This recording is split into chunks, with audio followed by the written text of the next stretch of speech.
PSC ഉദ്യോഗാർത്ഥിയെ സംബന്ധിച്ച് ഏറ്റവും വലിയൊരു സ്വപ്നമാണ് ആ ഒരു അഡ്വൈസ് കിട്ടുന്ന നിമിഷം അല്ലെ. അപ്പൊ നമ്മൾ യൂട്യൂബിലായാലും പല വീഡിയോസിലായാലും കണ്ടിട്ടുണ്ട് പലരും അഡ്വൈസ് വാങ്ങുന്നതും പോസ്റ്റ് ഓഫീസിൽ പോയി അത് വാങ്ങുന്നതും ഒക്കെ. അപ്പൊ അതുമായി ബന്ധപ്പെട്ട് ഞാനൊരു ചെറിയ ഷോർട്ട് ഓൾറെഡി അപ്ലോഡ് ചെയ്തു. സോ എന്റെയും ആ ഒരു സമയം വന്നിരിക്കുകയാണ്. ഞാൻ ആഗ്രഹിച്ചതുപോലെ തന്നെ എനിക്കൊരു ചെറിയ വീഡിയോ ഒക്കെ എടുക്കാൻ പറ്റി. അങ്ങനെ എനിക്ക് അഡ്വൈസ് വന്നിരിക്കുകയാണ്. അപ്പൊ എനിക്ക് കിട്ടിയത് നാഷണൽ എംപ്ലോയ്മെന്റ് സർവീസ് ആണ്. 2019 നോട്ടിഫിക്കേഷൻ വന്ന് 2020 കൊറോണയ്ക്ക് ശേഷം 2021 പ്രിലിംസും മെയിൻസും അങ്ങനെ 2 സ്റ്റേജിലായിട്ട് നടന്ന LD ക്ലർക്ക് പരീക്ഷയാണ് അത്. ആദ്യത്തെ അവസാനത്തേതുമായില്ലേ. അപ്പം അതിനുശേഷം 2022 ഓഗസ്റ്റിലാണ് ഇതിന്റെ ഒരു റാങ്ക് ലിസ്റ്റ് വരുന്നത്. സോ ഇപ്പൊ 2024 എനിക്കതിന്റെ അഡ്വൈസ് കിട്ടിയിട്ടുള്ളത്. സോ കഴിഞ്ഞ വീഡിയോയിലൊക്കെ ഞാൻ എൻ്റെ ജോലി കിട്ടാൻ ഇത്രയും വൈകിയതിന്റെ കാരണങ്ങളും ഒക്കെ ബന്ധപ്പെട്ട് ഞാൻ വീഡിയോ ചെയ്തിട്ടുണ്ടായിരുന്നു. അപ്പൊ ആ വീഡിയോയിലൊക്കെ എനിക്ക് നിങ്ങളോട് പറയാനുള്ളത്, ഇത്രയും ലേറ്റ് ആവാതെ എത്രയും പെട്ടെന്ന് ഈ ഒരു വർഷത്തെ LDC നിങ്ങളുടെ മുന്നിലുള്ള വലിയൊരു അവസരമാണ്. 2024 LDC വലിയൊരു അവസരമാണ്. ആ അവസരം നിങ്ങൾ മുതലാക്കണം.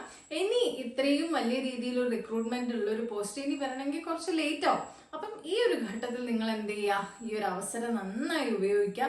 എന്നിട്ട് എന്ത് ചെയ്യുക, എന്നിട്ട് നമുക്ക് ചിലപ്പോൾ നമുക്കൊരു ഡിഗ്രി ലെവലൊക്കെ എഴുതിയെടുക്കണം ആഗ്രഹമുള്ള ആൾക്കാരുണ്ട്. അപ്പൊ എൻ്റെ ഒരു ആഗ്രഹം അത് തന്നെയാണ്.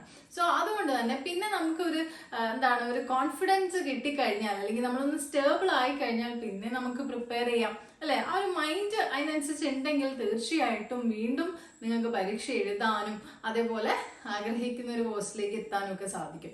സോ അതിപ്പോ LD എഴുതി കഴിഞ്ഞ് ചിലത് പിന്നീട് ഫോഴ്സ് പോലെ SA ആയി പോകുന്ന ആൾക്കാരുണ്ട്. അതല്ല യൂണിവേഴ്സിറ്റി അസിസ്റ്റന്റോ സെക്രട്ടേറിയറ്റ് അസിസ്റ്റന്റോ ഒക്കെ ആയിട്ട് പിന്നീട് പോകുന്ന ആൾക്കാരുണ്ട്. സോ അവസരങ്ങൾ എപ്പോഴും ഉണ്ട്.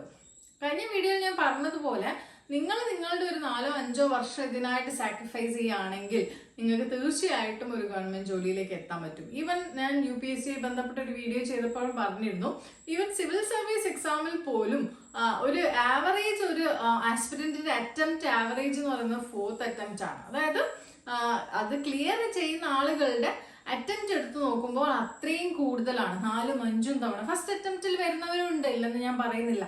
ഇപ്പം ആ അറ്റംപ്റ്റിന്റെ എണ്ണം കുറഞ്ഞുകൊണ്ട് വരിക്കുന്നുണ്ട്. കാരണം എന്താ വെച്ചാൽ ആളുകൾ ഈ എക്സാമിനെ പറ്റി വേഗത്തിൽ മനസ്സിലാക്കുകയും, കാരണം റിസോഴ്സസ് ഇഷ്ടം പോലെ ഉണ്ടല്ലോ. സോ അങ്ങനത്തെ സെക്ഷൻ ഓഫ് ആളുകളും ഉണ്ട്. ഫസ്റ്റ് അറ്റംപ്റ്റിൽ തന്നെ ക്ലിയർ ആയി വരുന്ന ആളുകൾ നമ്മളെ കേരള PSCയിലാണെങ്കിലും ചെറിയ പ്രായത്തിൽ കയറുന്ന കുറെ ആളുകളുണ്ട്. കാരണം അവർക്ക് ആ ഒരു അറ്റ്മോസ്ഫിയർ കറക്റ്റ് ആയിട്ട് കിട്ടുന്നുണ്ടാവും. പഠിക്കാനുള്ള അറ്റ്മോസ്ഫിയർ ആയിക്കോട്ടെ, അല്ലെങ്കിൽ ചെറുപ്പം തൊട്ടേ ഈ രീതിയിലൊരു ഗൈഡൻസ് കിട്ടുന്ന ആളുകൾ, ഇതുമായിട്ടൊരു എക്സ്പോഷർ ഉള്ള ആളുകളാണ് പെട്ടെന്ന് തന്നെ സർവീസ് കയറുന്നത്. സോ നമ്മളെപ്പോലെയുള്ള സാധാരണക്കാരായ ആളുകളെ സംബന്ധിച്ച് ചിലപ്പോൾ നമ്മുടെ ഫാമിലിയിൽ ഒന്നും ഒരു ഗവൺമെന്റ് ഉദ്യോഗസ്ഥൻ പോലും ഉണ്ടായെന്ന് വരില്ല. ഓക്കെ, അപ്പൊ അത്തരത്തിലുള്ള ആളുകൾക്ക് നന്നായി ഫൈറ്റ് ചെയ്യേണ്ടി വരും ഒരു ജോലിയിലേക്ക് എത്താൻ വേണ്ടിയിട്ട്. സോ നിങ്ങൾ നല്ലൊരു ഫൈറ്റർ ആവുക, നിങ്ങളുടെ ലക്ഷ്യത്തിനെ പറ്റി നല്ലൊരു ധാരണ ഉണ്ടാവുക അല്ലെ. നിങ്ങളെ പ്രയോറിറ്റി നിങ്ങൾ ഒരിക്കലും മറന്നു പോകരുത്. എനിക്ക് ലൈഫിൽ എന്താണ് വേണ്ടത് അത് മറന്നു പോകാണ്ടിരിക്കുക. അത് നമ്മൾക്ക് പലപ്പോഴും നമ്മൾ ഡീവിയേറ്റ് ചെയ്തു പോകും. പലർക്കും പല ആഗ്രഹങ്ങൾ ഉണ്ടാവും അല്ലെ, പല ഡ്രീംസ് പലരും സെറ്റ് ചെയ്ത് വെച്ചിട്ടുണ്ടാവും. ഈ വഴി പോകണോ ആ വഴി പോകണോ, കൺഫ്യൂഷൻ ആയിരിക്കും. അപ്പോൾ നിങ്ങൾ ആ കൺഫ്യൂഷൻ ആദ്യം ഒഴിവാക്കുക. ഈ 2024 LDC നിങ്ങൾക്ക് വേണ്ടിയുള്ള ഒരു എക്സാം ആണ്. അത് നന്നായിട്ട് മനസ്സിലാക്കുക. എന്നിട്ട് നിങ്ങൾ എന്ത് ചെയ്യുക, പ്രിപ്പയർ ചെയ്യുക. അപ്പൊ എനിക്ക് പറയാനുള്ളത് 100ന്റെ ഉള്ളിൽ വരാൻ രീതിയിൽ നിങ്ങൾ പ്രിപ്പയർ ചെയ്യണം. എങ്കിൽ മാത്രമേ നമുക്ക് ആദ്യത്തെ ഘട്ടത്തിൽ തന്നെ അഡ്വൈസ് കിട്ടുള്ളൂ. റാങ്ക് കിട്ടിയിട്ട് കാര്യമില്ല, ജോലി കിട്ടുക അല്ലെ. കേരള PSCയിൽ ഇപ്പോൾ ഏറ്റവും വലിയൊരു ബുദ്ധിമുട്ട് അതാണ്. റാങ്കുള്ള ആളുകൾ വരെ ജോലി ഇല്ലാതിരിക്കുകയാണ്. സോ പല ലിസ്റ്റുകളുടെ അവസ്ഥ അതാണ്. LDC ആണ് ഏറ്റവും കൂടുതൽ ആൾക്കാർ എടുക്കുന്ന ഒരു ലിസ്റ്റാണ്. സോ അതുകൊണ്ട് തന്നെ ഈ ലിസ്റ്റിൽ പെടുക, 100ന്റെ ഉള്ളിൽ പെടുക എന്നുള്ളതാണ് നമ്മുടെ ലക്ഷ്യം. അപ്പൊ അതിനുള്ള കാര്യങ്ങളൊക്കെ ഞാൻ കഴിഞ്ഞ വീഡിയോയിൽ ഓൾറെഡി ഡിസ്കസ് ചെയ്താണ്. നമ്മുടെ ടെലഗ്രാം ചാനലിലും നമ്മൾ ഓൾറെഡി ഡിസ്കസ് ചെയ്യുന്നുണ്ട് ഇതുമായി ബന്ധപ്പെട്ട കാര്യങ്ങൾ.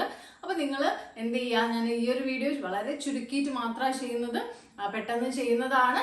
അഡ്വൈസ് എനിക്ക് കിട്ടിയിട്ട് കുറച്ച് ദിവസങ്ങളായിട്ടുണ്ടായിരുന്നു, പക്ഷെ എൻ്റെ കയ്യിൽ കിട്ടിയിട്ടില്ലായിരുന്നു. എനിക്ക് അസുഖവും കാര്യങ്ങളൊക്കെ ആയതുകൊണ്ട് അത് നേരിട്ട് പോയി വാങ്ങാൻ പറ്റിയില്ല. പിന്നീട് അത് കുറച്ച് ദിവസത്തിന് ശേഷമാണ് എൻ്റെ കയ്യിൽ വന്നത്.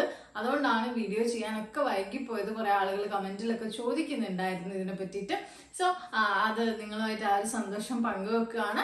അതിൻ്റെ കൂടെ ഏറ്റവും പ്രധാനമായിട്ട് പറയാനുള്ളത് നിങ്ങളുടെ യാത്രയെ പറ്റിയാണ്. അപ്പൊ എൻ്റെ ഈ ഒരു വിജയം നിങ്ങൾക്കൊരു മോട്ടിവേഷൻ ആവട്ടെ. നിങ്ങൾ സമയമെടുക്കും ഈ പ്രോസസ്സിനെ പറ്റി മനസ്സിലാക്കുക. ടെൻഷനൊന്നും അടിക്കേണ്ട. നിങ്ങൾ ധൈര്യമായിട്ട് മുന്നോട്ട് പോവുക. ഞാൻ എത്രയോ തവണ തോറ്റ കഥകൾ ഞാൻ ഈ വീഡിയോയിൽ തന്നെ അല്ലെങ്കിൽ ഈ ചാനലിൽ തന്നെ ഓൾറെഡി ഷെയർ ചെയ്തിട്ടുണ്ട് അല്ലെ. അപ്പൊ തോൽവി എന്ന് പറയുന്നതിനെ പറ്റി നമ്മൾ ഭയപ്പെടേണ്ട ആവശ്യമില്ല. അത് നമ്മൾ എന്തെങ്കിലും ഒന്ന് ചെയ്യാൻ നിൽക്കുന്ന സമയത്ത് തോൽവി സ്വാഭാവികമാണ് അല്ലെ, തോൽക്കാത്ത ആരാണ് ഉള്ളത്? സോ തോൽവിനെ പറ്റി നിങ്ങൾ ഭയപ്പെടേണ്ട ആവശ്യമില്ല. മുന്നോട്ട് പോയിക്കൊണ്ടിരിക്കുക. പല തടസ്സങ്ങൾ ഉണ്ടാവും. നിങ്ങളെ പ്രയോറിറ്റി എന്താണോ അത് മനസ്സിലാക്കിയിട്ട് എന്ത് ചെയ്യുക, മുന്നോട്ട് പോവുക. പല കാര്യങ്ങളുണ്ടാവും അല്ലെ, പല വഴികൾ മുന്നിലുണ്ടെങ്കിലും നിങ്ങൾക്ക് വേണ്ട വഴി ഏതാണോ അത് നിങ്ങളത് ക്ലിയർ ആയിട്ട് മനസ്സിലാക്കിയിട്ട് പോവുക. സോ LDC എന്നുള്ളതാണ് നമ്മളെ സ്വപ്നം. 2024 LDC അതാണ് നമ്മൾ ലക്ഷ്യം. അതിന് പോവാൻ നമുക്ക് എത്ര മാർക്ക് വേണം? 100 മാർക്ക് വേണ്ട, ഞാൻ ആവർത്തിച്ച് പറയുകയാണ്. നമുക്ക് വേണ്ട മാർക്ക് അത് ആ ഒരു ഏരിയ പഠിച്ച് വ്യക്തമായിട്ട് 60+ അടിക്കുക അല്ലെ, അതാണ് നമ്മളെ ലക്ഷ്യം. സോ അതിന് വേണ്ടിയിട്ട് വർക്ക് ചെയ്യുക. All the best. Thank you for watching.